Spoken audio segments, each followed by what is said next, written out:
Hello, praise the Lord. இந்த நாளுக்கான வேத வசனம் பிரசங்கி 5ஆம் அதிகாரம் 6வது வசனம். உன் மாமிசத்தை பாவத்துக்குள்ளாக்க உன் வாய்க்கு இடங்கொடாதே, அது புத்தி பிசகினால் செய்ததென்று தூதனுக்கு முன் சொல்லாதே. தேவன் உன் வார்த்தைகளினாலே கோபங்கொண்டு உன் கைகளின் கிரியையை அழிப்பானேன். தேவனுடைய பரிசுத்தமான நாமம் ஸ்தோத்தரிக்கப்படுவதாக. இன்றைக்கு தேவனுடைய பிள்ளைகளுடைய வாய் ஆசீர்வாதத்தை கொண்டு வருகிறதாய் அது அமைய வேண்டும்.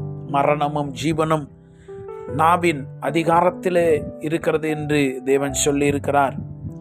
இன்றைக்கு அநேக கிறிஸ்துவ பிள்ளைகள், விசுவாசிகளானவர்கள் தொடர்ச்சியாய் எதிர்மறையான நெகட்டிவ் கன்ஃபெஷன்ஸ், நெகட்டிவான வார்த்தைகளை பேசுகிறார்கள்.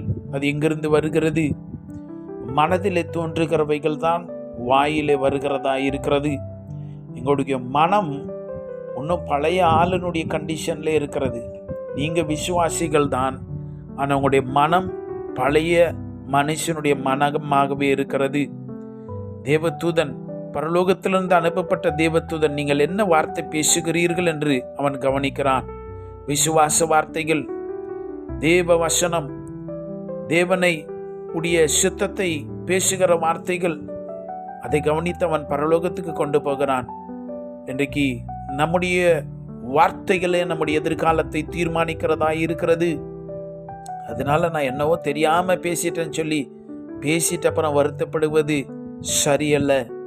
உடைய வார்த்தைகளை நான் நன்மைகளையும் ஆசீர்வாதத்தையும் தேவனுடைய கிருபை வரங்களை பேசுவேனே தவிர வேறொன்றையும் பேச மாட்டேன் என்று தீர்மானியுங்கள்.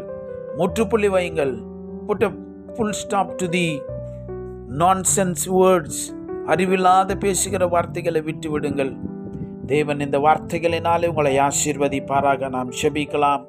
இரக்கங்களின் பிதாவே, நாங்கள் தெளிந்த புத்தி உள்ளவர்களாய் வாழ, வீணான வார்த்தைகளை எங்களுடைய வாயிலை கொண்டு பேசுவதற்கு ஆண்டவரே நீர் அவைகளிலிருந்து விடுதலையாக்கி உம்முடைய வசனத்தையும் வாக்குத்தத்தங்களையும் ஜீவனையும் ஆசீர்வாதத்தையும் நன்மையும் சுகத்தையும் பேச எங்களை அழைத்திருக்கிறபடினாலே நன்றி.